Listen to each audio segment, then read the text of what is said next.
A'udzubillahi minasyaitonirrajim. Bismillahirrahmanirrahim. Assalamualaikum warahmatullahi wabarakatuh. Alhamdulillah wassalatu wassalamu ala asyrafil anbiya'i wal mursalin wa ala alihi wa sahbihi ajmain, amma ba'd. Alhamdulillah, anda bersama saya Dai Aiman dalam Tanyalah Ustaz, biar tahu jangan keliru. Apa khabar para penonton sekalian? Harap semua dalam keadaan baik-baik sahaja, sihat-sihat sejahtera. Hujung-hujung minggu ni duduk di depan kaca TV anda semua sambil bersarapan pagi, kita menuntut ilmu. Pada hari ini dalam topik munakahat berkaitan dengan isteri cerminan suami. Kerana kau isteri, ku ingin kau mengerti bahawa hidup ini tak semudah yang kita janjikan, kerana kau istriku. Itu dia, tersenyum je isteri-isteri kat rumah tu kan. Baik, hari ni kita bawakan kepada anda hero Malaya, tidak lain tidak bukan Tuan Guru kita Al-Fadhil Ustaz Amran Yusof. Khabar Ustaz? Sihat, Alhamdulillah. Alhamdulillah. Itu dia. Pastinya para penonton nak dengar apa lagi lah lagu Hindustan yang akan keluar pada hari ini.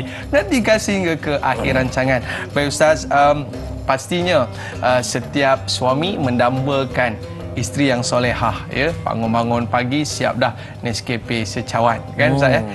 Itu dia. Baik, jadi Ustaz, sebagai mukadimah kita pada hari ini, kita nak ajak para penonton kita yang ingin mengajukan soalan, boleh terus ajukan soalan anda di Facebook Tanyalah Ustaz, ataupun boleh terus hubungi kita untuk mengajukan soalan kepada Al-Fadhil Ustaz. Sebelum kita pergi jauh Ustaz, ya, di dalam rumah tangga ni Allah memang cipta manusia ini hidup berpasangan. Jadi apa sebenarnya objektif Allah ciptakan manusia ini hidupnya berpasangan? Sebagai mukadimah pertemuan kita pada hari ini dalam topik munakahat, isteri cerminan suami. Tafadhal Ustaz. Baik, bismillahirrahmanirrahim.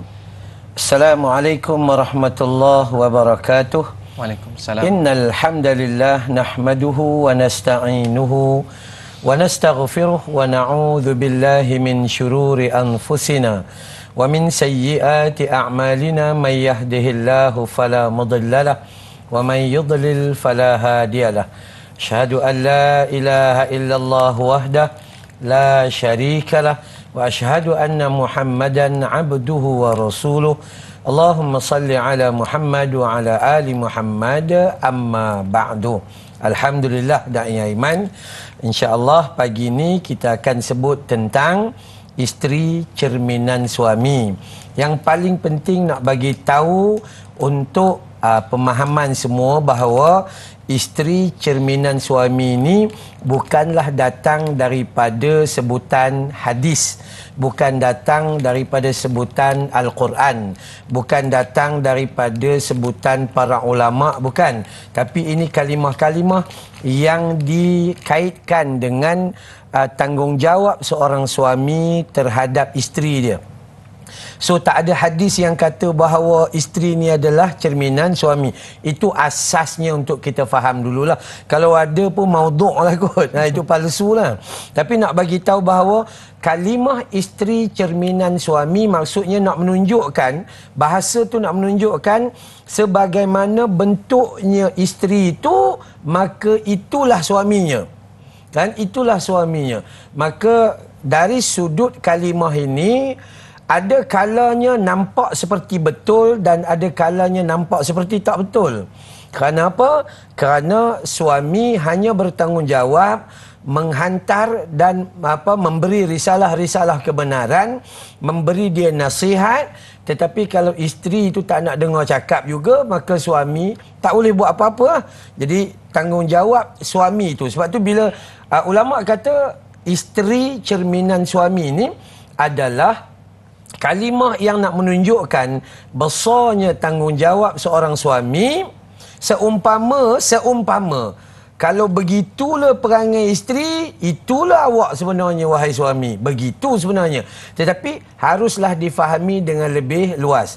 Dari sudut tanggungjawab saya nak sebut, bila Allah Subhanahu Wa Taala menyebut di dalam surah At-Tahrim, surah 66 pada ayat 6, ya ayyuhalladzina amanu qu anfusakum wa ahlikum nara. Itu tanggungjawab besar. Ya, sebagai orang lelaki yang ketua keluarga ni, dia kalau dia ngaku dia orang beriman, maka peliharalah dirimu dan ahli keluargamu daripada azab api neraka. Dan tanggungjawab juga disebut oleh Allah Ta'ala dalam surah An-Nisa, surah keempat ayat 34, Ar-rijalu qawwamuna 'alan nisa. Lelaki ini dia pemimpin dan pengawal bagi orang perempuan. Maka kita punya nak bagi faham, fokus kita lebih utama pada awal ni nak menunjukkan bahawa seandainya suami dia kuat dan fokus untuk mentarbiah isterinya, maka insya-Allah isterinya itu akan mencerminkan siapa suaminya. Tetapi kalau suami tidak berusaha ataupun membiarkan atau mudah putus asa di dalam membentuk isterinya, maka begitulah akan jadinya cerminan daripada sama ada akhlak isterinya, sama ada amalan suaminya, isteri dan sebagainya. Maka sebab itu kita kena faham dari sudut sini, bukanlah 100% isteri itu cerminan suami. Kenapa? Kerana kita melihat ada cerita-cerita yang melihat ada suaminya baik tapi isterinya pula tak taat. Ada suaminya garang, isterinya pula taat. Maka sebab itu pada awalnya saya nak sebut tentang pertanggungjawaban. Dan Imam Al-Baghawi dia mengatakan bahawa suami tidak boleh dipersalahkan dan tidak boleh dimudaratkan dengan maksiat dan dosa yang telah dilakukan oleh isterinya. Yakni setelah di dalam pernikahan itu atau sebelum pernikahan, isteri sudah melalui dia. Tambah zaman kita ni, isteri-isteri masuk sekolah rendah, masuk sekolah menengah, dah pergi kolej, dah ambil diploma, dah ambil degree, dan dia dah faham. Dalam diploma 6 semester tu, setiap semester ada pengajian Islam. Maka dia sudah ada faham tentang pertanggungjawaban dia dalam alam rumah tangga ketika dia jadi isteri nanti. Maka dia sudah diberi tanggungjawab oleh keluarganya bagaimana menjadi isteri yang baik. Jadi bila sampai dalam rumah tangga, suami ini tugasan dia apa? Yang pertama, memastikan isterinya tu berada atas landasan kebenaran Al-Quran dan As-Sunnah. Aurat tutup tak? Alhamdulillah. Solat fardu jaga tak? Alhamdulillah. Puasa fardu, kan orang perempuan ada 4 tanggungjawab asas dalam riwayat Imam Muslim. Pertama, jaga solat fardu. Kedua, jaga puasa Ramadan. Ketiga, jaga maruah dan aurat diri. Keempat, taat pada suami. Kalaulah isteri dapat jaga 4 ni, maka insya-Allah walaupun suami awak tu tak berapa comel sikit, walaupun suami awak tu akhlak tak apa elok sikit, ataupun kurang bagi ilmu, tapi awak tetap akan dapat kebaikan bersandarkan hadis tersebut. Maka Allah, kata Nabi, Allah akan sediakan 8 pintu syurga bagi mana-mana wanita yang pegang kepada jaga solat fardu, jaga puasa Ramadan, jaga maruah dan aurat diri, dan juga taat pada suami. Wallahu a'lam. Tapi kita nak tengok cermin ke tak cermin, Ustaz. Biasanya kalau kat rumah ni, kalau suami nak pakai cermin isteri tu, isteri nanti dia tolak tepi. Tapi bang, saya pula nak make up ni. Cermin isteri jangan bawa main, okey. Baik, Ustaz. Adakah cerminan itu perlu dilihat sebelum pada kahwin lagi, Ustaz? Biasa kalau orang tengok lepas pada kahwin tu baru nak tengok sama ada kita ni serasi ataupun tidak, cerminan suami ataupun tidak. Sebelum kahwin nak kena tengok siap-siap ke macam mana? Baik, hakikatnya mudah sahaja. Siapa nak cermin dia tu membalikkan ruang yang baik atau gambaran yang baik, maka dia sendiri dulu kena jadi baik. Jangan kaitkan awak punya perangai dengan pasangan awak. Oh, saya memang jadi jahat sebab dia. Bukan. Yang jadi jahat awak. Yang jadi jahat awak. Dalam Al-Quranul Karim Allah kata wala taziru waziratun wizra ukhra, yakni dan ketahuilah orang yang buat sesuatu dia takkan pikul dosa orang lain. Jadi salah tu dia tak ada kena mengena. Maka sebab itu cerminan dia, kalau kita nak jadi nak dapat cerminan yang baik, maka cerminan itu haruslah bermula dengan diri kita sendiri. Itu dia. Mat WKN ada satu soalan menarik ni Ustaz. Dia kata, cantik suamimu, cantiklah kamu. Elok suamimu, eloklah kamu. Beriman suamimu, berimanlah kamu. Ahli syurga suamimu, maka kamu juga ahli syurga. Begitulah sebaliknya. Soalannya, benarkah jika nak isteri solehah, lemah lembut, suami dulu perlu soleh dan lemah lembut? Itu ke maksud Ustaz tadi? Baik, sebab itu konsep dia. Konsep dia adalah, pertama, bila suami dan isteri yang bakal bernikah ni, sebelum jadi suami isteri bakal bernikah, kedua-duanya membawa akhlak dan ilmu yang baik. Dua ciri pernikahan yang cukup sempurna. Bila Nabi SAW ditanya tentang apabila orang masuk meminang, ya, orang perempuan bila mana datang kepadamu seorang lelaki yang ada agamanya, yang ada akhlaknya, maka terimalah, kalau tidak kamu rugi. Contoh-contoh yang datang macam kita contohnya. Itu kan ya. Lebih baiklah keutamaan agama dan akhlak. Maka kalau soalan mar tu, kita katakan bahawa seandainya awak nak isteri yang baik, awak dulu kena baik. Sama juga isteri kalau dia nak suami yang baik, awak tu kena baik. Maka kalau nak sibuk tentang cerminan, saya kata cerminan tu datang dua side, isteri ataupun suami. Tetapi tanggungjawab yang diputuskan itu besar, ar-rijalu qawwamun 'ala nisa. Lelaki bertanggungjawab lebih besar untuk awal-awal dia layan isteri dia tu bil ma'ruf, dengan kebaikan. Bila dia layan dengan kebaikan, maka itu menjadi tarbiyah kepada isteri untuk bercakap dalam nada yang lembut-lembut, untuk bertindak dalam ketaatan kepada Allah Subhanahu Wa Taala. Itu betul. Itu memang betul. Tetapi adakah tidak suami yang baik dan kemudian isteri ni jadi begitu? Maka sebab tu kalau kita boleh kaitkan dengan cerita tentang isteri kepada Nabi Nuh, yang di dalam masirahnya cerita namanya Walihah. Walihah. Ataupun kalau kita tengok isteri Nabi Lut yang namanya Wali'ah. Yang kedua-dua isteri ini, isteri yang melakukan pengkhianatan kepada suaminya yang sangat baik, utusan Allah Subhanahu Wa Taala. Sebab tu bila kalau ikut peribadi saya tak setuju isteri cerminan suami. Dan hanya dari sudut tanggungjawab, ya. Tapi kalau suami tu dah baik, dah macam ni Nabi Nuh dan Nabi Lut, tapi isterinya sendiri gagal untuk taat kepadanya, maka pilihan di tangan isteri itu sendiri. Wallahu a'lam. Tanggungjawab tu penting ya. Dah solat subuh ke belum tu? Itu dia saya. Baik, para penonton sekalian, kita ada satu soalan daripada sahabat kita Syahiralia Muhammad. Bagaimana pula jika isteri sahaja jaga agamanya, akhlak, marwah, sedangkan suami tidak menunjukkan kepimpinan yang dituntut dalam Islam? Silakan Ustaz. Senang aja. Bila mana isteri menjaga agamanya dengan baik, sedang suami tak bertanggungjawab, wahai isteri, don't worry and always be happy. Kenapa? Tanggungjawab awak adalah jaga diri awak sesuai dengan kehendak agama. Buruk ke, baik ke suami awak, yang nak bawa masuk syurga adalah hasil daripada apa yang awak usahakan. Bukan ada kena mengena dengan orang lain pun. Kan? Jadi awak bila jaga agama, maka bersyukurlah. Baik, ada kaitan. Ada satu soalan di Melaka ketika saya pergi ceramah. Ni pun semalam baru balik daripada Melaka. Di Melaka, bila habis ceramah, kita meja ceramah macam ni, ada seorang makcik datang sebelah. Dia kata, Ustaz, saya nak tanya. Sebenarnya nak tanya tengah orang ramai ni malu. Tapi datang ke tepi Ustaz je lah. Dia kata gini, semenjak saya menikah, sampailah sekarang ni, dah hampir pencen setahun dua lagi, suami tak kerja-kerja. Kejap kerja, lepas tu cutinya lama gitu. Kerjanya sekejap, cucinya.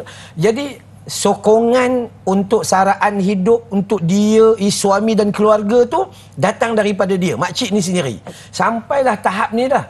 Maka ustaz, macam mana nak buat? Saya kata tenang aja kak. Kenapa? Sebab bila akak dapat memberi sesuatu kebaikan, akak akan dinilai baik oleh Allah Subhanahu Wa Taala. Udah, bersyukurlah. Kalau harap kita nak solat 2-3 minit pun dah habis dah. Nak ngaji Quran, banyak menguap daripada ngaji Quran. Nak sedekah, al-bakhilun wal kedukutun. Ya kan? Jadi kan akak beruntung kerana Allah pilih untuk dapat cari pendapatan. Suami yang malas kerja dapat makan, akak dapat makan, 6 orang anak di bawah tu dapat makan. Pahala siapa dapat akak? Akak lah. Itu satu. Kaedah baru bagi kita bersyukur. Maka bila mana seorang isteri dapat jaga agama tanpa didikan suaminya, dia insan terhebat. Cuma itu juga merupakan ujian baginya.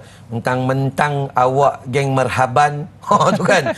Mentang-mentang awak geng mengaji, geng baca Yasin, lepas tu tak nak taat pada suami. Suami tu ada masalah sikit, tapi tetap kena taat. Ini kaedah dia. So kalau saya nak pesan macam mana?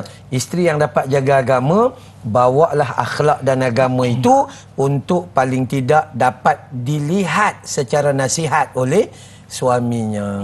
Wallahu a'lam. Orang kata nak beli cermin tu beli cermin yang berkualiti ustaz. Baru nampak bayang yang lebih cantik. Jangan cari cermin yang retak. Nanti nampak retak pada muka anda semua. Baik para penonton sekalian, kita nak tanya banyak lagi persoalan kepada Al-Fadhil Ustaz yang mana iman itu tak dapat dikongsi bersama suami dan isteri. Selepas ini kembali dalam Tanyalah Ustaz, biar tahu jangan keliru.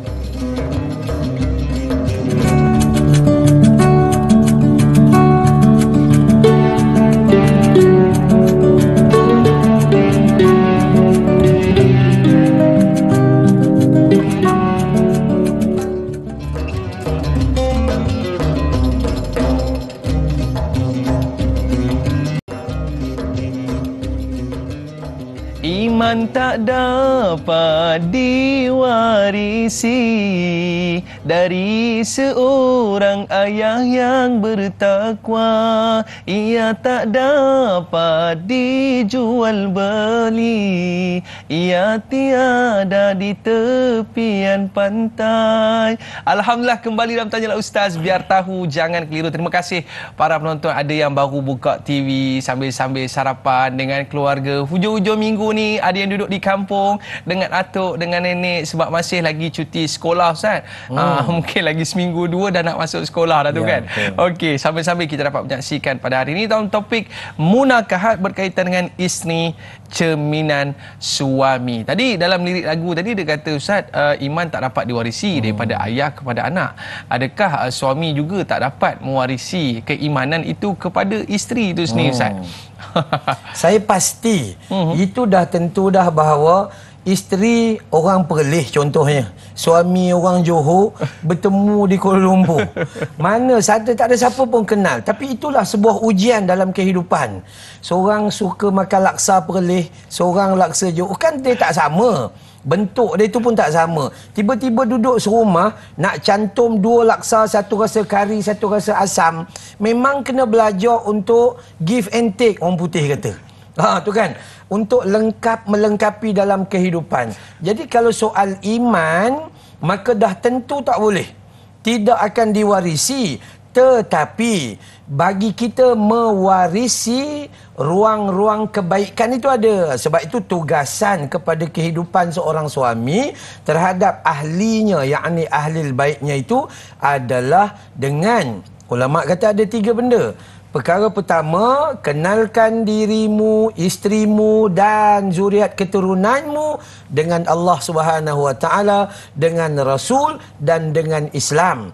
Barulah sempurna dalam kehidupan. Tahap pengenalan yang kita bagi, isteri kita kena kenal Allah. Dia kena beriman kepada Allah Ta'ala. Isteri kita kena kenal Rasul ketika dia nak beribadah pada bulan Sya'ban ni. Dia nak puasa, kena ikut sunnah Nabi. Isteri kita kena kenal Islam, yakni undang-undang. dalam Islam, kalau nak buat macam ni boleh ke, nak buat macam ni tak boleh, dia kena. Dan tiga-tiga perkenalan Allah, Nabi dan juga Islam mestilah berpandukan kepada Al-Quran dan As-Sunnah Nabi SAW.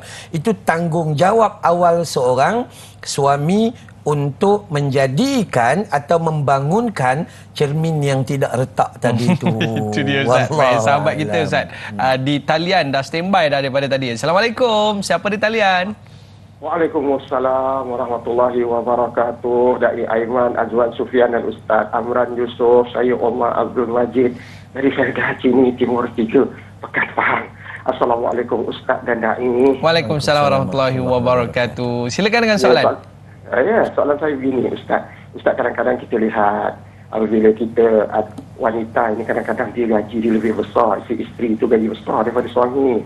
Isteri lepasan PhD, suami SPM dia. Jadi gaji dia besar daripada si suami. Jadi apabila gaji besar, semua atas tanggungan dia lah Ustaz.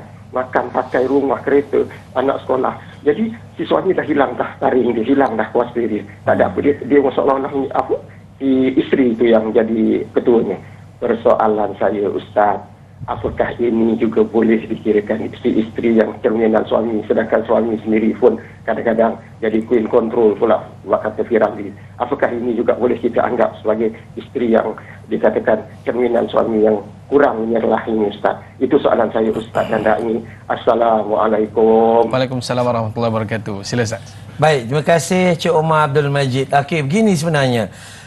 Satu hakikatnya adalah bila suami bentuknya baik, insya-Allah akan melahirkan isteri yang baik. Tapi bila suami pun jenis macam kita sembang-sembang tadilah, imam gaji RM1,000 kan ya, imam gaji RM1,000.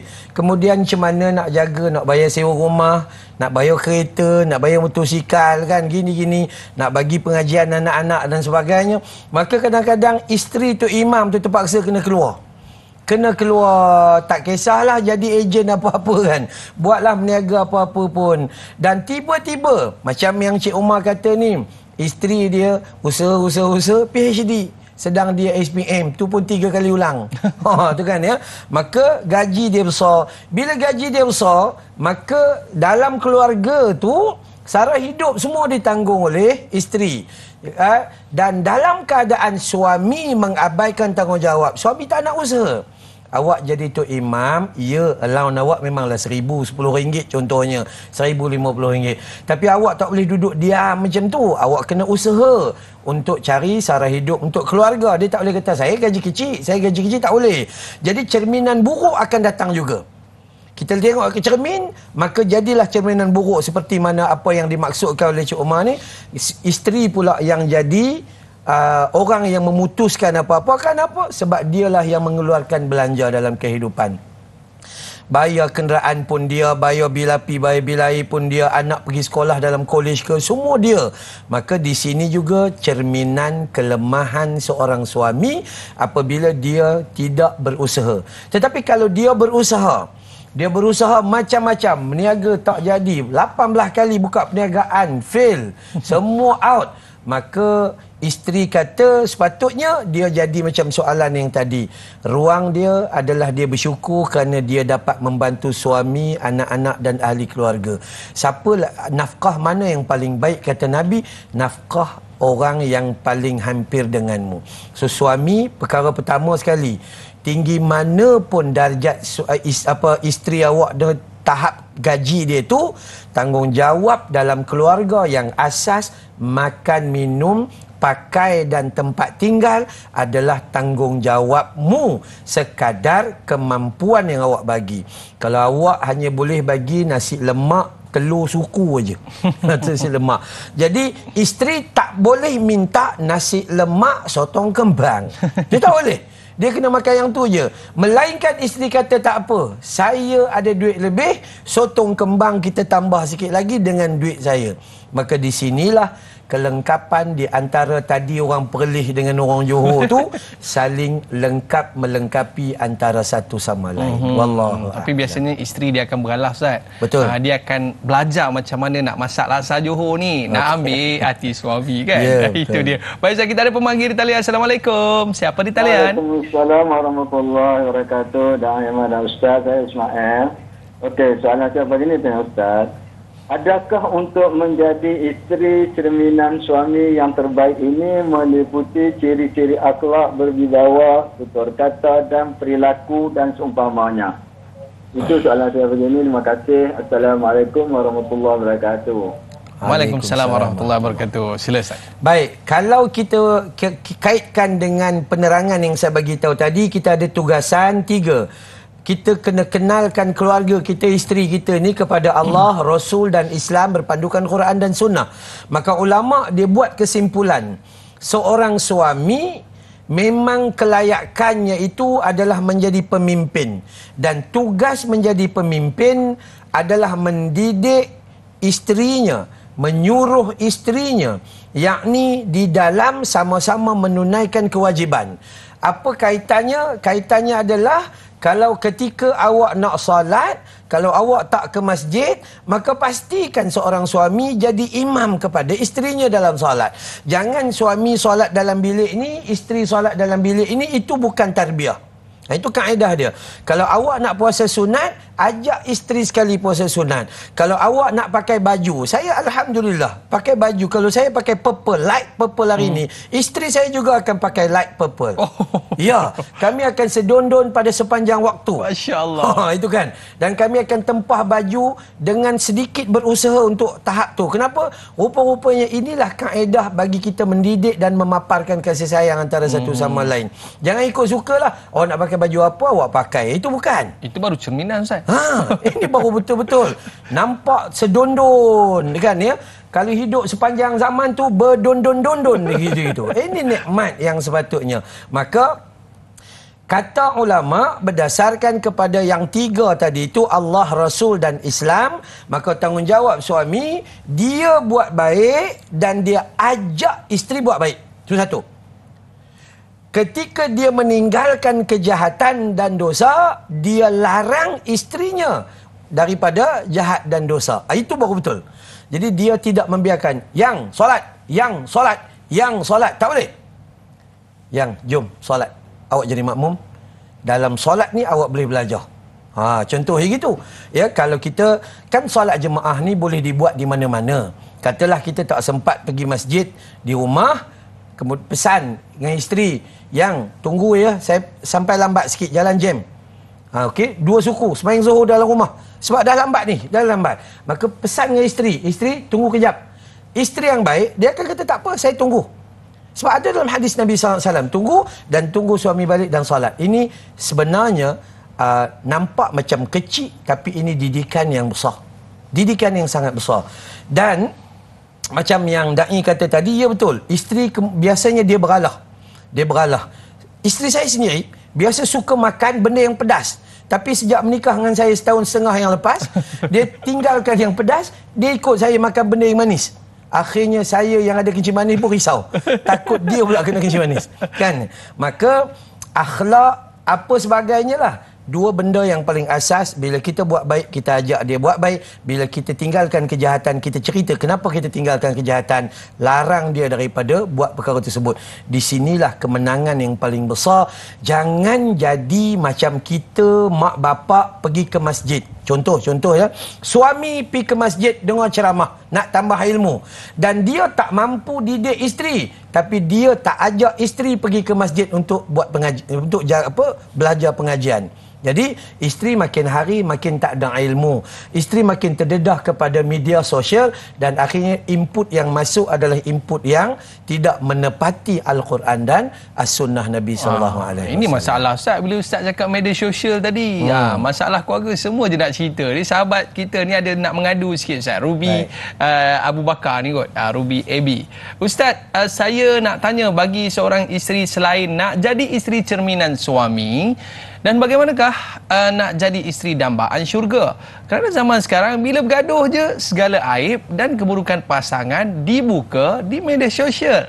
Inilah masalah je, Ustaz. Saya katakan zaman kita hari ini adalah satu zaman yang sangat pelik. Semua nak cerita dengan orang. Masak tak jadi, cerita dengan orang. Bergaduh dengan pasangan hidup, buat live supaya orang tengok. Cerita keburukan habis keluarga kita. Sedangkan yang kita cerita tu suami kita atau isteri kita yang kita duduk dengan dia tu dah berpuluh tahun. Tiba-tiba bila bergaduh saja, maka pergi cerita dengan orang lain. Orang lain hanya boleh bertepuk tangan untuk kita. Maka hukum mendedahkan keaiban clear dalam hadis Nabi sallallahu alaihi wasallam, bukan hanya aib suami dan isteri, aib siapa pun. Siapa-siapa yang tutup keaiban orang lain, Allah tutup aibnya di akhirat. Siapa-siapa yang dedahkan keaiban orang lain di dunia, maka Allah dedahkan aibnya di akhirat, yang pada ketika itu malunya tiada penghujung. Didedahkan di khalayak ramai di negeri akhirat nanti. Maka saya katakan kepada Ruby tadi bahawa untuk menjadi isteri dambaan syurga ini, semua kita tahu bahawa beradalah sentiasa di sisi suamimu. Saya selalu kata macam tu. Kita ni, ustaz-ustaz macam saya ni, dia tak ada kerja khusus. Dia ceramah je, keluar ceramah-ceramah, dan anak didik dia yang paling ramai adalah perempuan. Anak didik dia. Daripada kuliah duha, kadang-kadang ada 2 kuliah zuhur, kuliah muslimat pukul 3 petang. Perempuan sangat ramai. So saya pesan selalu, tidak ada tempat yang paling bahagia bagi seorang isteri melainkan di sisi, atau kata mudah, di celah ketiak lakimu. Ya, kasar bunyinya, tapi itulah kedudukannya. Masalah kalau ada, cari suami. InsyaAllah Allah akan bagi kelembutan pada ruang yang tak elok tadi. Bila ada nikmat, cari suami. Bang, abang nak tukar kereta ke tidak? Saya ada duit. Contoh. Kan ya. Maka cari. Ini orang yang paling dekat. Dan inilah saya selalu ulang dalam Al-Quran pada surah Ar-Ra'ad atau surah Ar-Ra'du, surah 13 pada ayat 23. Allah mengatakan, barang siapa yang beriman dan akan masuk dalam syurga Allah Subhanahu wa taala, dan kemudian mereka akan masuk bersama isteri dan zuriat keturunan mereka serta mak dan ayah mereka. Masya-Allah, seronok Ustaz. Dapat sama-sama Ustaz sebut tadi, seiri dan sejalan Ustaz. Sama-sama masuk ke dalam syurga Allah Subhanahu wa taala. Tapi Ustaz, kadang-kadang seorang isteri ni perlu cari suaminya supaya suaminya menjadi cermin kepadanya. Minta abang cuba tengok sikit kat mana kurang yang ada pada diri saya. Minta abang tolong cerminkan diri saya. Selepas ini para penonton tengok, mungkin Ustaz nak bagi tips bagaimana kembali selepas ini. Tanyalah Ustaz, biar tahu, jangan keliru.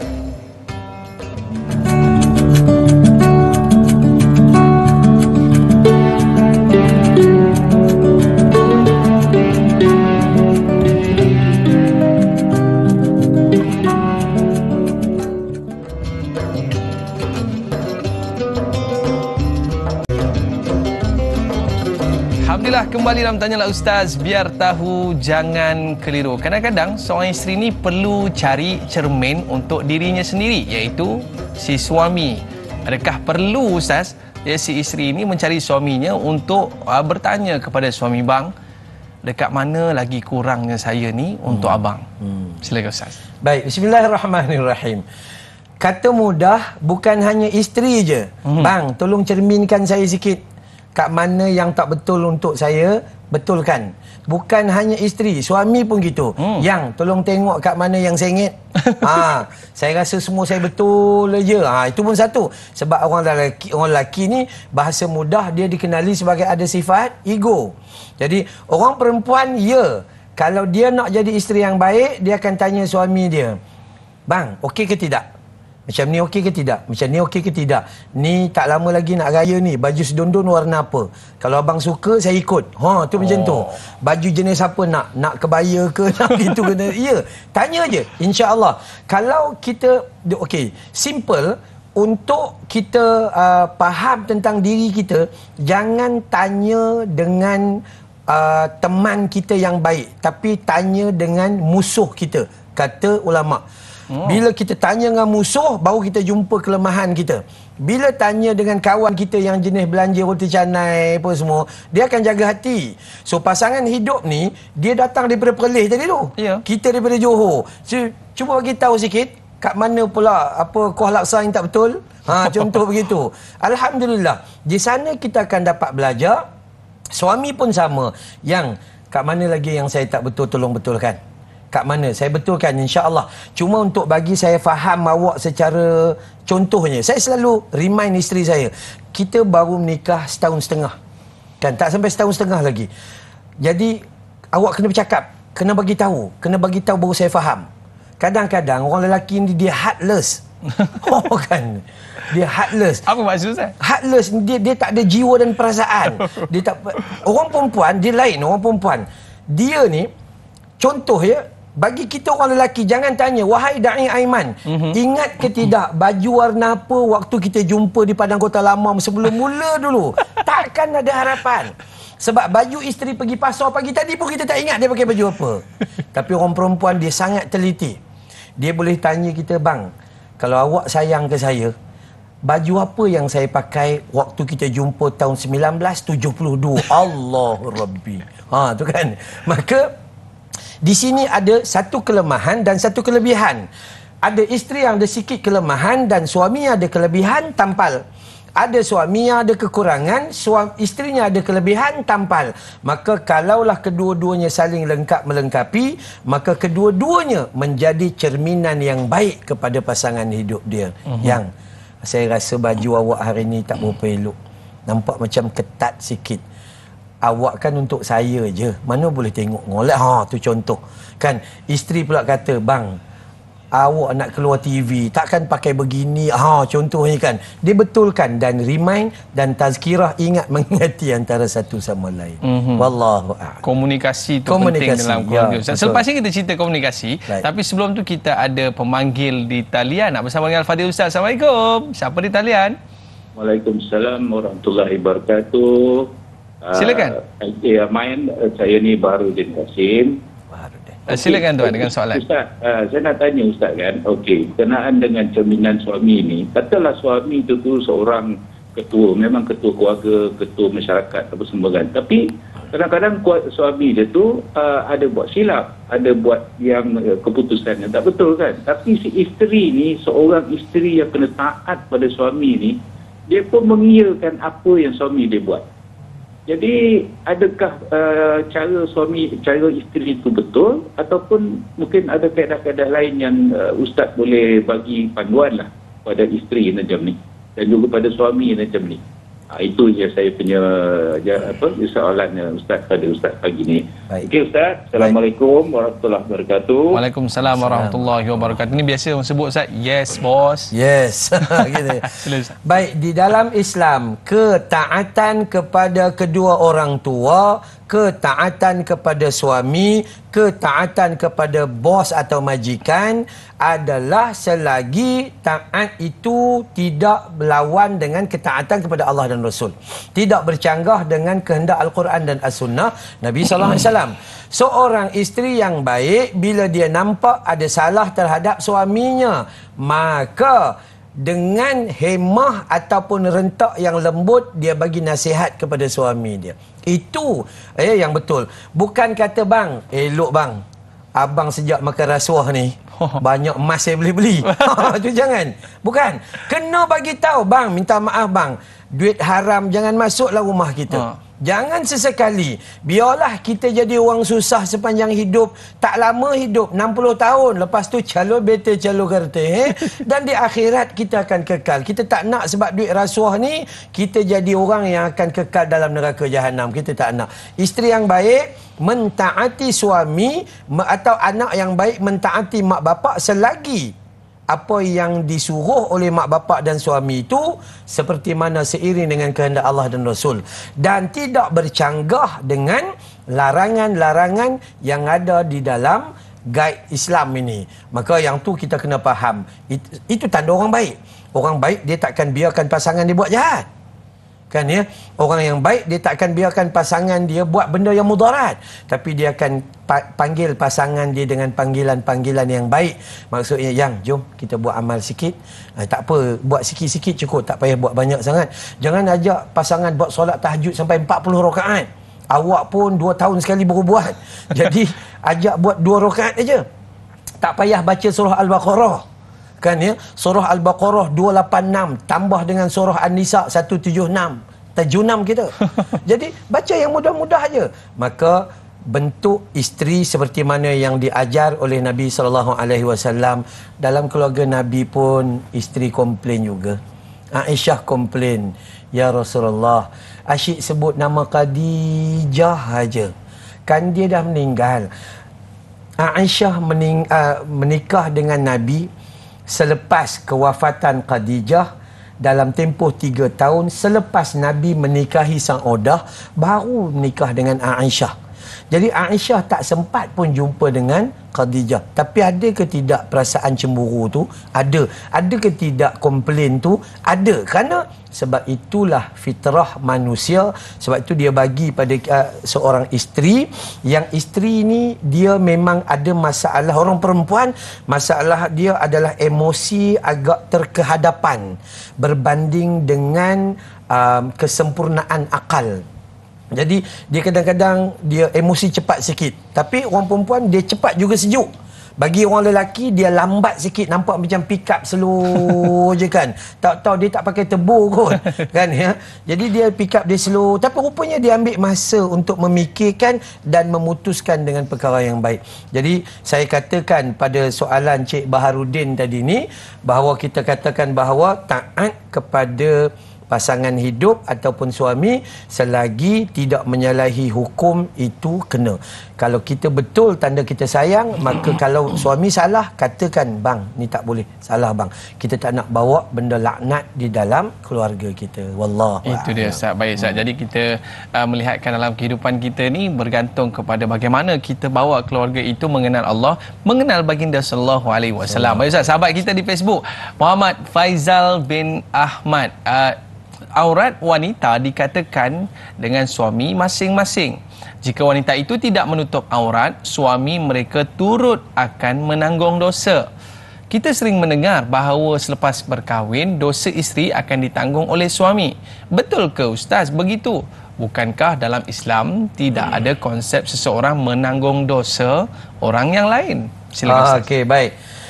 Jawapan untuk Muhammad Faizal Ahmad ni kita boleh kaitkan dengan ayat Quran surah Al-An'am surah ke-6 ayat 164, wala taksibu kullu nafsin illa 'alaiha, dan tiadalah kejahatan dan dosa yang dilakukan oleh setiap orang itu ditanggung melainkan oleh orang tu sendiri, bukan orang lain. Bila suami buat dosa, maka isteri tanggung tak? Tak. Bila isteri buat dosa, suami tanggung tak? Tak. Itu asasnya. Asasnya. Saya kembali kepada yang tadi. Isteri, bila isteri contoh dia tak tutup aurat. Tak tutup aurat. Masa dia belajar dulu di sekolah, ada ke tidak ustaz-ustaz? Ada ke tidak cikgu-cikgu bagi tahu kena tutup aurat? Ini dia. Ilmu ada tak pada dia? Ada. Dia pergi lepas SPM. Dia ambil pendidikan Islam, SPM dapat A+. Dan ada salah satu yang dia ambil periksa tu, jawabannya adalah wajib menutup aurat. Tapi dia tak nak buat juga. Dia pergi diploma. Every single sem tu dia belajar pengajian Islam. Dan itu sebenarnya pengetahuan dah ada pada dia. So dia tidak boleh sabitkan dengan suami tak tutup aurat. Cuma suami perlu keep reminding yang aurat kena tutup. Sebab Islam mewajibkan tutup aurat. Yang kena tutup, kena tutup, kena tutup. Yang tu. So bila dia buat dosa lah, kata macam ni, boleh tanggung dosa? Tak. Macam mana anak-anak? Adakah anak-anak ni tanggung dosanya mak bapak yang tanggung? Bukan. Anak-anak yang belum akil baligh, mereka itu tidak berdosa. Ya, dan anak-anak yang sudah akil balik, yang mak bapak dah hantar pergi ke sekolah agama, sekolah kebangsaan, pergi duduk asrama, hang dah tahu dah mana satu yang betul, mana satu tak betul, hang buat juga. Itu bukan masalah mak bapak. Begitulah keadaannya. Isteri tak boleh kata, ustaz, saya alhamdulillah apa-apa, suami jawab banyak hang punya cantik. Tak ada, bukan macam tu. Maka cuma ada juga harus difikirkan. Bila mana suami gagal untuk memberitahu ilmu kepada isteri, maka di sanalah kalau isteri tak buat, maka berdosa. Kalau isteri tak taat, berdosa. Kenapa? Kerana tanggungjawab suami memberitahu. Memastikan dia taat tak taat, itu urusan diri dia. Tapi memberitahu ilmu dan memberi peringatan, itu yang paling utama. Dalam membina cermin keluarga ni Ustaz, dia kena bina sama-sama. Awak buat bahagian belakang, saya buat bahagian depan. Saya buat tepi, awak buat bahagian bawah. Tadi Ustaz ada sebut tentang komunikasi. Adakah komunikasi ini membentuk cermin peribadi yang baik di dalam suami isteri? Selepas ini kita bicarakan, kita berehat seketika kembali dalam Tanyalah Ustaz. Biar tahu, jangan keliru.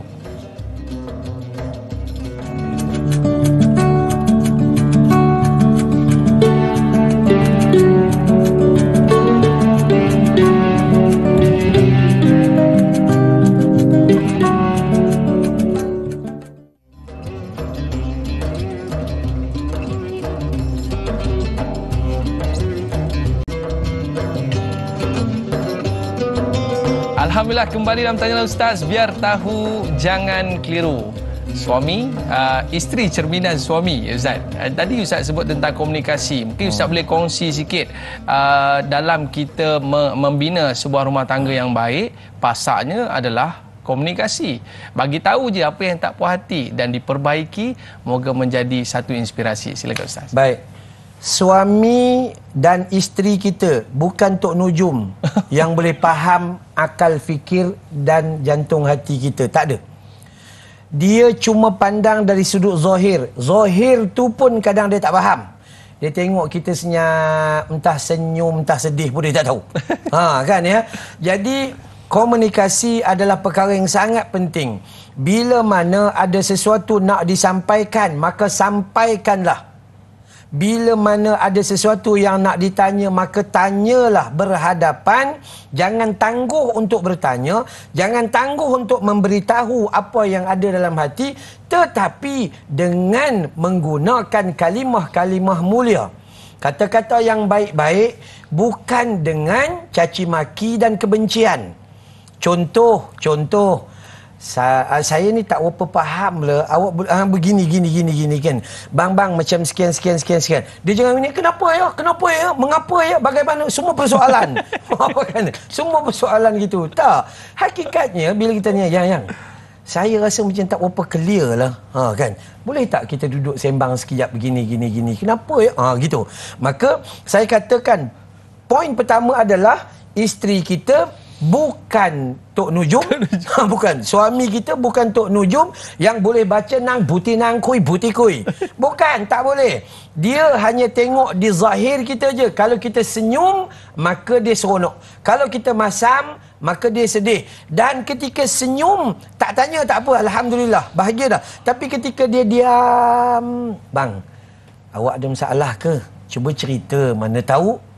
Kan, kot saya ada rawatan yang boleh bagi. Itu yang contohnya. Itulah pentingnya komunikasi. Dan Aiman, kalau kita rajin pergi ke mahkamah syariah, kalau kita termasuk di antara orang-orang yang pernah dilantik jadi hakam ketika ada dua orang yang nak bercerai, dan kita akan jumpa rupa-rupanya suami isteri ni, mereka hanya duduk di rumah dengan ikut apa yang mereka nak buat, tapi mereka tak pernah tanya tentang perasaan pasangan mereka. Buat hal masing-masing.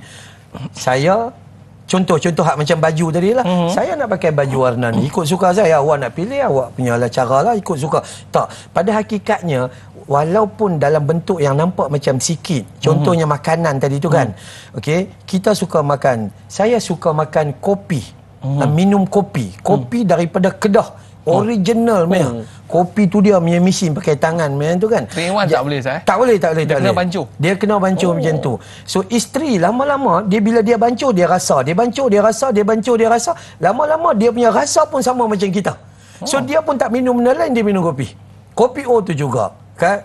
Jadi tugasan suami adalah begitu. Bawa kebiasaan untuk buat baik bersama dengan isteri. Isteri juga kalau ada elemen-elemen kebaikan, bawa kebiasaan kebaikan itu kepada suami. Jangan kata suami tak ngajar, suami tak suruh. Suami, awak tahu ke tidak benda tu baik? Buat. Awak tahu tak benda tu haram? Jangan buat. Maka di sana adalah terpulang kepada sikap diri masing-masing untuk membentuk pasangan dia supaya jadi baik. Jangan biarkan pasangan itu meninggalkan ketaatan. Jangan biarkan pasangan itu melakukan kejahatan, maksiat dan dosa. Wallah. Sahabat kita di Facebook, Muhammad Izzuddin, suami yang tidak pandai mendidik dan cuai melaksanakan tanggungjawab kepada seorang isteri menyebabkan isterinya itu berakhlak tidak baik. Adakah kenyataan tersebut bertepatan dengan isteri cerminan suami? Ini suami yang jenis tak pandai mendidik ni Ustaz. Nombor satu sekali, kata ulama', saya tak ingat nama ulama' Arab tu, dia kata apa? Seandainya seorang suami masih bergantung pada mak dengan ayahnya, tidur bawah ketiak maknya, maka jangan menikah, nanti nyusahkan orang. Seandainya suami masih lagi tak boleh memandang kebaikan untuk ahli keluarganya, jangan menikah, nanti bebankan orang. Kita nak menikah pandai, tapi nak menguruskan keluarga, itulah yang paling besar sekali.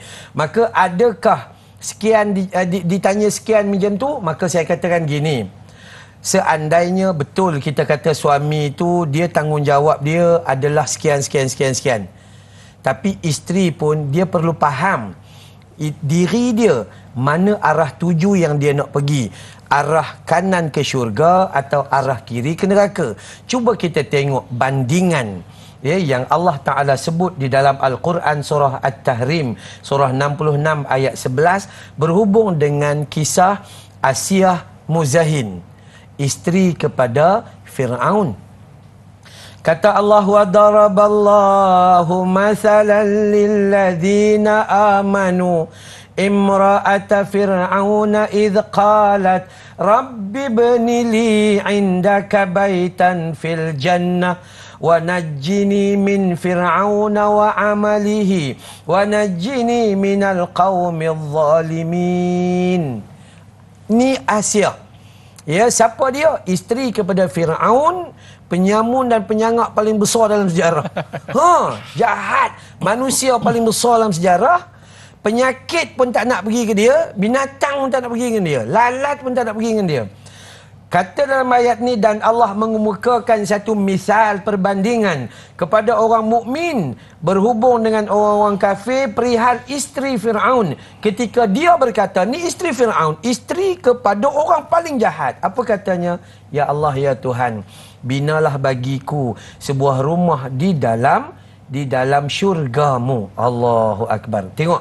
Dan juga selamatkanlah aku daripada jahatnya perbuatan Fir'aun ini, dan selamatkanlah aku daripada orang yang zalim, yakni yang zalim sehingga merosakkan iman aku kepadamu. At-Tahrim surah 66 ayat 11. Maka tugasan, ya, tanggungjawab seorang suami untuk mendidik isteri dan keluarganya.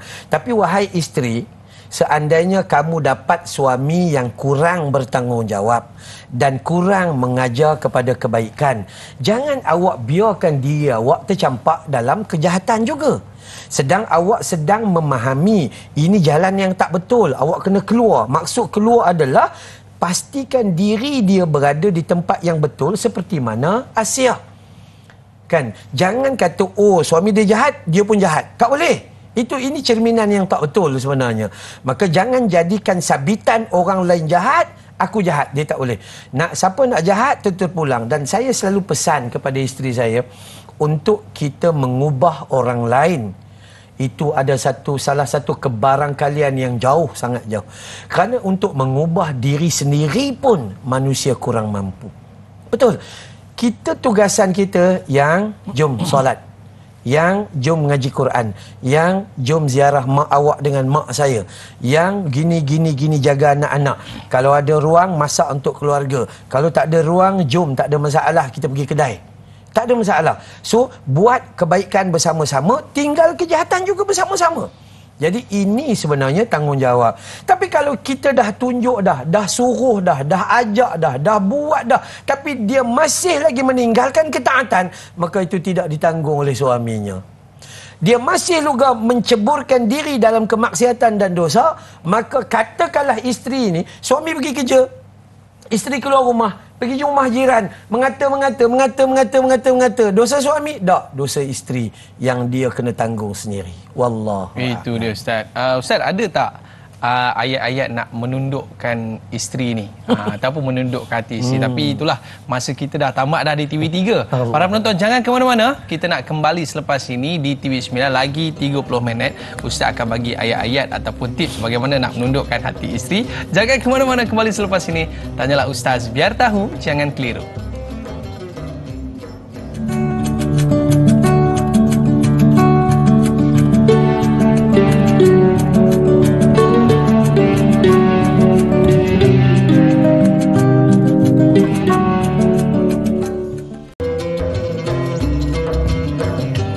Kalau nak cari isteri yang dapat mendidik anak-anak. Dan kalau nak cari suami, carilah suami yang dapat pimpin tangan kita ke syurga. Alhamdulillah, kembali dalam Tanyalah Ustaz. Biar tahu, jangan keliru bersama dengan saya, Da'i Aiman. Pada ini dalam topik perbincangan munakahat isteri, cerminan suami. Bersama dengan kita pada hari ini Al-Fadhil Ustaz Amran Yusof. Orang kata Ustaz ni romantik Ustaz. Sebab kalau jalan-jalan dekat tepi pantai tu keluar lagu Hindustan. Allah. Sahabat kita ni lah, dia nak tanya satu soalan. Izara Zulaika, bagaimana jika seorang isteri mendambakan suami yang romantik? Macam Ustaz. Ini disebabkan pengaruh melihat faktor sekeliling, contohnya di media sosial yang mempamerkan kemesraan, namun setelah berkahwin tidak dapat seperti yang didambakan. Bagaimana untuk menghadirkan sikap isteri yang sentiasa bersyukur, qanaah dan tidak membebankan suami kerana faktor melihat sekeliling tidak sama seperti yang didambakan? Silakan Ustaz. Jawapan saya paling mudah, jangan berangan dengan fantasi, tapi bertemulah dan berhadapan dengan realiti. Itu paling penting. Kita contoh, awak nak suami yang romantik, awak dulu pupuk keluarga tu menjadi romantik. InsyaAllah dapat. Tapi kalau awak tu kasar, macam mana nak datang romantik? Saya kasar sebab suami saya bukan romantik, bukan. Kalau kita dapat pasangan yang tidak romantik, tapi awak nak romantis tu, jadi awak yang pupuk. Ada suami seumpama saya lah, contoh kot. Kan? Okey, orang yang lembut-lembut ni kan, dia okey. Saya driving dengan isteri satu Malaysia pusing. Kerana satu Malaysia duduk dalam kereta, kadang-kadang kau yang ku sayang dari dulu, kini dan selama-lamanya, sebelum kenal dirimu, sebelum jumpa dirimu, kau sering hadir dalam mimpiku. Tu bila isteri dengar, oh baru seronok kan, sebut sayang, ni panggil Pak Hang, oh Mak Hang. Ada orang begitu.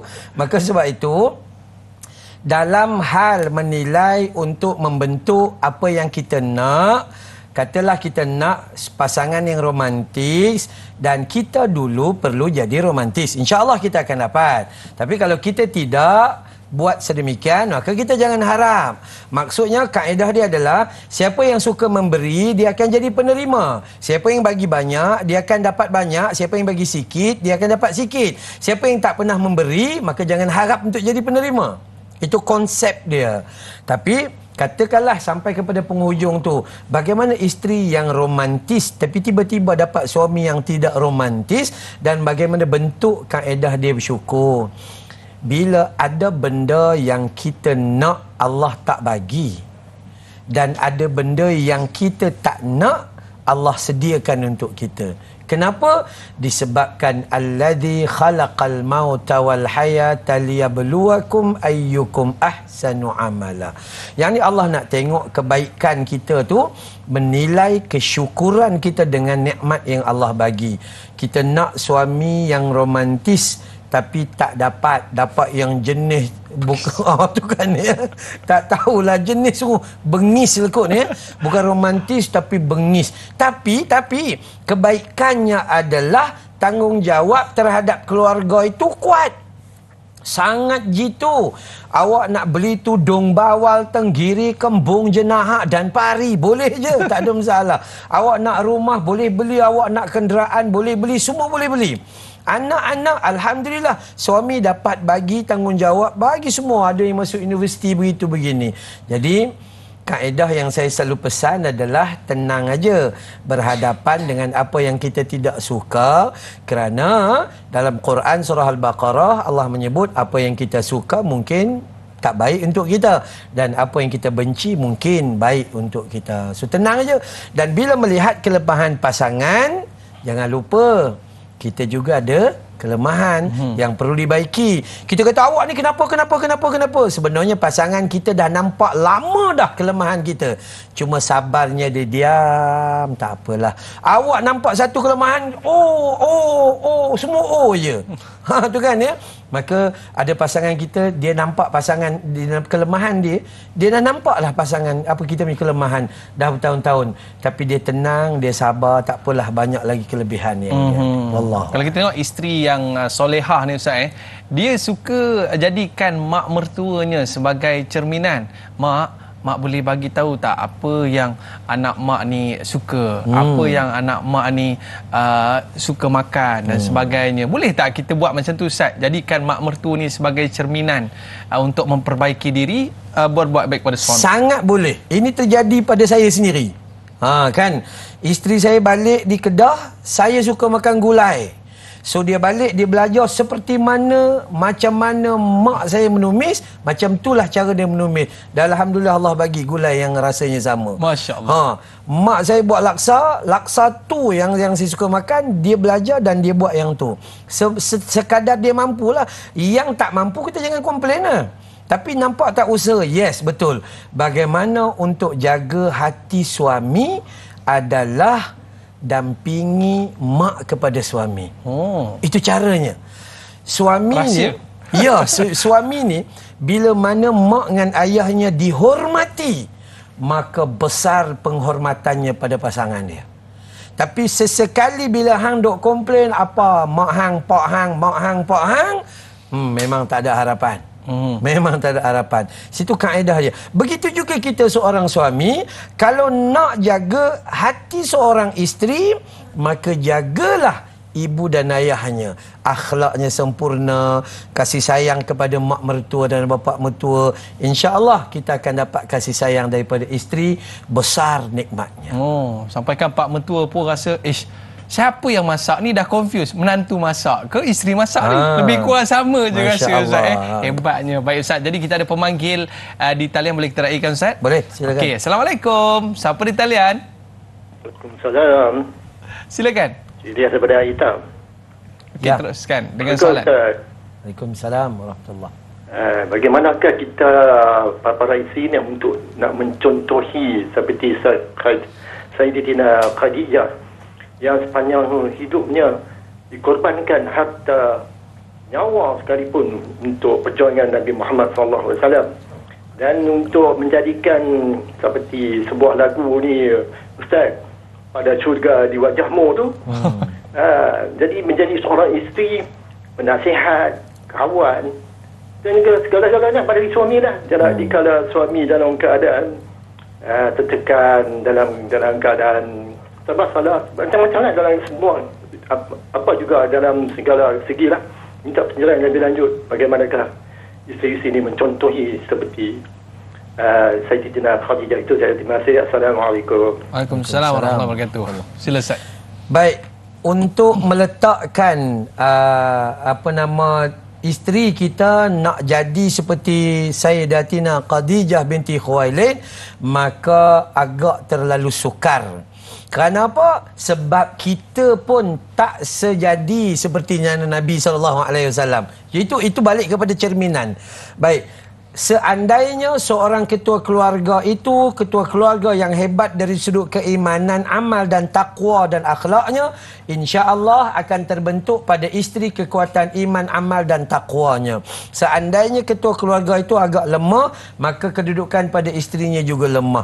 Tapi saya katakan bahawa ya, perjuangan Sayyidatina Khadijah binti Khuwailid, apabila salah satu hadis Nabi SAW, apabila Aisyah bertanya kepada Nabi, mengapa, sikit-sikit disebut Khadijah, kecemburuan Aisyah ini, maka Nabi SAW sembelih kambing lagi.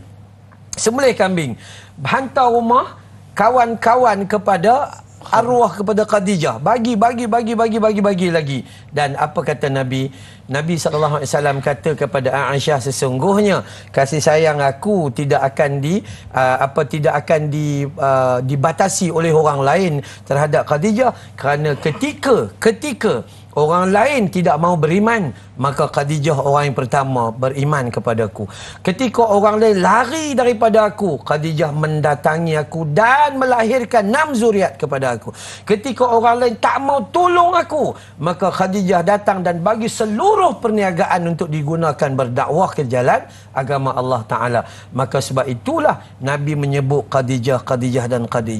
Jadi sebagai seorang isteri, kalau mau namanya disebut oleh suaminya dari dunia sampai ke syurga, maka contohilah Khadijah dengan sifatnya adalah jangan letak burden dan beban kepada suaminya, beri ketenangan dan cari jalan bagi memudahkan urusan suaminya dalam menguruskan keluarga. Jangan cari pasal nak tambah beban, kerana bebanan yang dia tanggung tu sehingga dah membotakkan kepalanya, membebankan kehidupannya. So bila suami dalam keadaan balik rumah ni, baik, Assalamualaikum, Waalaikumsalam, salam bat. Oh, udah. Ya, sian abang dah dulu contohnya lah, insya-Allah ya. Maka itu sebenarnya kita perlu jadi baik dulu, insya-Allah Allah akan bagi isteri yang agak memahami. Okey Ustaz. Kita belum lagi dapat tips mungkin ayat-ayat penunduk sikit Ustaz untuk isteri ni. Boleh ke lepas ni? Boleh Ustaz? InsyaAllah. Para penonton nak tahu apakah ayat-ayat yang boleh kita amalkan untuk orang kata menjadikan keluarga yang harmoni. Selepas ini tanyalah Ustaz. Biar tahu jangan keliru. Berehat seketika.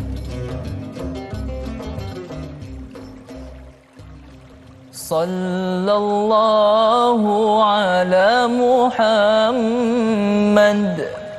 sallallahu alaihi wasallam, sallallahu ala Muhammad, sallallahu alaihi wasallam. Ya Nabi salam alaika, ya Rasul salam alaika, ya Habib salam alaika, salawatullah alaika.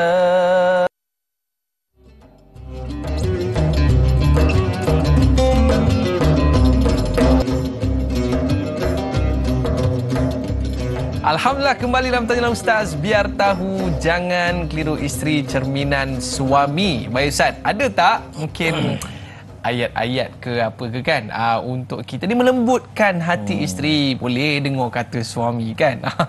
Okey Ustaz, silakan. Baik, pada hakikat tidak adalah ayat-ayat khusus yang kita perlu baca gini untuk isteri sambil bawa motosikal kena baca doa ke tengah tidur tiup di ubun-ubun dia kan. Sebenarnya tak ada pun petunjuk sedemikian. Petunjuk tu kita boleh tengok dalam Al-Quranul Karim. Kalau kita baca dalam Al-Quran pada surah Al-Isra surah 17 ayat 82, saya teringat bila mana Allah kata wa nunazzilu minal Qur'ani ma huwa shifaa'un wa rahmatun lil mu'minin wa la yazid yaziduz zalimina illa khasara. Telah kami turunkan Al-Quran itu menjadi apa? Asy-syifa, ubat, penyembuh, rawatan kepada orang mukmin, juga rahmah. Ya, yang rahmah ni apa? Bukan sekadar makanan ya rahmah tu. Tapi rahmah ni adalah kasih sayang daripada Allah Subhanahu Wa Taala. Maka katakanlah kita ada masalah dalam rumah tangga, tak dapat suami romantis, dapat yang bengis gitu kan. Maka minta macam mana? Al-Quran, bukan suruh ulang wa nunazzilu minal Quran tu, bukan suruh ulang ayat surah 17 ayat 82, tetapi memahami ayat itu. Apa yang perlu kita buat adalah dengan pertama, kita kena ambil Al-Quran kerana Al-Quran adalah rawatan yang terbaik. Al-Quran adalah treatment dan Al-Quran adalah obat serta penawar. Jadi cari dalam Quran bagaimana Allah menceritakan kisah para nabi, ya, salafus salih yang mana-mana digambarkan dalam Quran. Dan Al-Quran juga merupakan warahmatul lil mu'minin. Dia rahmah atas kasih sayang atas orang beriman. Jadi kalau kita nakkan rumah tangga bahagia, kena berdamping dengan Al-Quran untuk membina kasih sayang yang diberi oleh Allah. Lalu bila ada kasih sayang, maka akan selesailah masalah dalam rumah tangga kita. Dia tak perlu jumpa bomo nang buti nang kui itu tak perlu.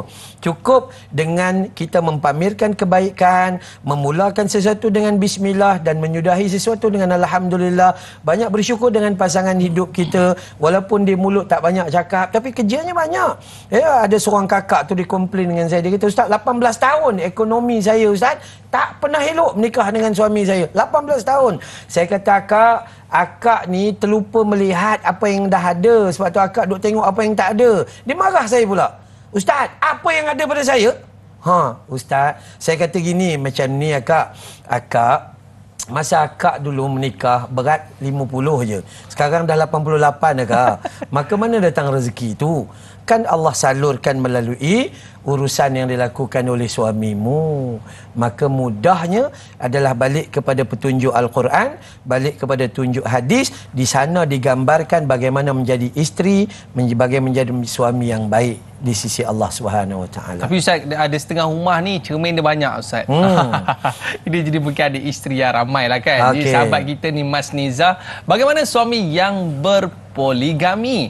Isteri yang ramai pasti berbagai kerenah dan perilaku. Adakah suami perlu bijak dalam mengurus rumah tangga agar dapat melahirkan isteri-isterinya yang solehah, cerminan suaminya Ustaz? Bila suami suka beli banyak cermin, maka kenalah tahan silau. Kalau tak, kena pakai cermin mata hitam. Itu kan, itu kaedah mudahlah untuk difahami. Yang seorang ni pun kadang-kadang tak dapat nak diuruskan dengan baik. Kenapa? Sebab suami bukan manusia sempurna. Tiba-tiba awak tambah pula seorang, maka tanggungjawab awak tu berbesar dan pahala awak juga besar kalau dijaga dengan rapi. Maka sebab itu tugas seorang suami adalah berusaha, berdoa, keep reminding dengan pasangan dia. Dia berubah atau tidak berubah, dia taat atau tidak taat, dia bertanggungjawab untuk jawab dengan Allah Subhanahu Wa Taala. Suami ni tanggungjawab, sayang, solat. Kan, sayang, begini-gini, jom ikut saya pergi masjid, jom ikut saya mengaji, begini-gini. Itu aja. Kalau dia kata, awak nak pergi, saya nak pergi pasar malam. Contohnya kan. Maka itu tanggungjawab dia. Sayang, tutup aurat, pakaian awak tak sesuai. Ini begini. Agama tak bagi macam tu. Ikut suka hati saya lah. Maka yang tu tanggungjawab dia. So Allah cuma nak tengok usaha seorang suami, bukan kejayaan seorang suami dalam mengendalikan keluarganya. Keluarga Nabi Adam, anaknya jadi pembunuh. Keluarga Nabi Nuh, isterinya kafir. Keluarga Nabi Lut, isterinya pendokong maksiat dan dosa. Keluarga Nabi Ibrahim tak dapat anak menantu, dapat anak hantu. Kan? Keluarga Nabi Yusuf, adik-beradik campak di dalam perigi buta. Keluarga Nabi Ibrahim dapat bapa tak beriman pada Allah Ta'ala buat berhala. Maka keluarga kita lebih-lebihlah ada kelemahan di dalamnya. Pakat-pakatlah terima kelemahan dengan ruang untuk kita belajar memperbaiki kelemahan. Moga-moga usaha kita itu dapat pahala di sisi Allah Subhanahu Wa Ta'ala. Baik Ustaz, sahabat kita Intan Zurina Abdul Razak petikan ayat 187 surah Al-Baqarah, mereka yakni para isteri adalah pakaian bagi kalian para suami dan kalian adalah pakaian bagi mereka. Soalannya, bagaimanakah kita mahu mencapai tahap seperti petikan ayat di atas jika dikaitkan dengan topik kita pada kali ini, mungkin sebagai satu rumusan pembelajaran kita hari ini, Ustaz? Baik. Khulasah dan kesimpulan kita berdasarkan kepada soalan Intan Zurina ni, pakaian, maksud pakaian itu adalah apabila seorang suami dia boleh lindungi isterinya dengan auratnya, dengan agamanya, dengan sunnahnya, dia boleh lindungi dan dia tutup keaiban isterinya daripada didapati tahu oleh orang lain. Isteri juga dia takkan cerita aib suaminya gini-gini, tak. Dia adalah pakaian, dia guna pakaian dia, jom kita tutup sama-sama supaya pakaian itu menjadikan bahawa keaiban itu tidak terdedah. Dan saya suka nak sebut pada akhirnya, Nabi pernah berdoa dalam satu hadis dalam kitab As-Sahihah, ya Allah, sesungguhnya aku berlindung kepadamu daripada jiran tetangga yang buruk, dari isteri yang semakin membuat aku beruban. Penat mikir ya. Apa tak boleh ni? Kena tak dengar cakap. Ini tak dengar cakap dan tak dengar cakap. Dan dari anak yang menjadi Tuhan bagiku, aku cakap dia tak mau dengar. Dia pula nak suruh aku dengar cakap dia. Dari harta yang menjadi siksa atas aku. Harta ni dia jadi bahan bakar dalam api neraka. Dari kawan yang membuat makar dan tipu muslihat. Matanya memandangku sedang hatinya mengawasiku. Itu jahat. Ada isteri yang tengok hati duk kata dia kata begitu. Dan satu lagi sifat isteri, bila dia nampak kebaikan tapi dia tanam kebaikan itu, tapi bila dia tengok keburukan lalu dia sebar keburukan itu. Nabi kita, ya Allah, tolong hindarilah aku daripada isteri yang sedemikian rupa. Wallahu Masya Allah, itu dia Ustaz. Bila seorang suami lihat buruknya isteri, lecehnya isteri, banyak soalnya isteri, sebenarnya itulah kelemahan pada diri kita yang perlu kita perbaiki supaya keluarga kita akan lebih harmoni dan lebih penuh dengan kasih sayang. Baik Ustaz, kita dah berada di siaran. Kita nak minta Al-Fadhil Ustaz untuk mengimamkan bacaan doa penutup kita pada hari ini. Baik, bismillahirrahmanirrahim. Alhamdulillahi rabbil alamin. Wassalatu wassalamu ala sayyidil mursalin wa ala alihi wa sahbihi ajma'in. Ya Allah, ya Rahman, ampuni kami ya Allah. Ampuni ayah dan ibu kami ya Allah. Ampuni pasangan hidup kami ya Allah. Anak-anak dan zuriat keturunan kami ya Allah. Umat muslimin wal muslimat yang hidup maupun telah meninggal dunia ya Allah. Ya Allah, bantu kami dalam kami mentadbir urusan keluarga kami ya Allah. Ya Allah, bantu kami dalam kami memperkenalkan keluarga kami kepada Allah, Rasul dan Islam ya Allah. Ya Allah, jadikan rumah tangga kami bahagia dunia dan akhirat-Mu ya Allah. Ya Allah, sebagaimana Kau pertemukan keluarga kami dalam rumah di dunia ini, satukan kami nanti dalam jannatul firdaus-Mu ya Allah. Wa sallallahu ala Muhammad wa ala alihi wa sahbihi wa baraka wa sallam. Walhamdulillahi rabbil alamin. Amin, amin, amin ya rabbal alamin. Terima kasih Al-Fadhil Ustaz Amran Yusof atas nasihat yang diberikan kepada kita semua. Moga kita menjadi keluarga sakinah. Baik para penonton sekalian, esok temu janji kita untuk topik kebangkitan hufaz profesional bersama dengan Al-Fadhil Ustaz Muhammad Syamsul Hakim Abdul Samad dan juga moderator Da'i Hadori. Baik para penonton sekalian, saya Dai Aiman, mohon maaf di atas selanjur kata terlajak bicara. Ada rezeki kita jumpa lagi. Ila liqa. Ma'assalamah. kita tutup majlis dengan kafaratul majlis dan suratul As. Subhanakallahumma wa bihamdika asyhadu an la ilaha illa anta astaghfiruka wa atubu ilaik. Wal asri innal insana lafi husn illa alladhina amanu wa amilus solihat wa tawasaw bil haqq wa tawasaw bis sabr. Kita jumpa lagi. Like dakwah, share ilmu. Assalamualaikum warahmatullahi wabarakatuh. Jumpa lagi.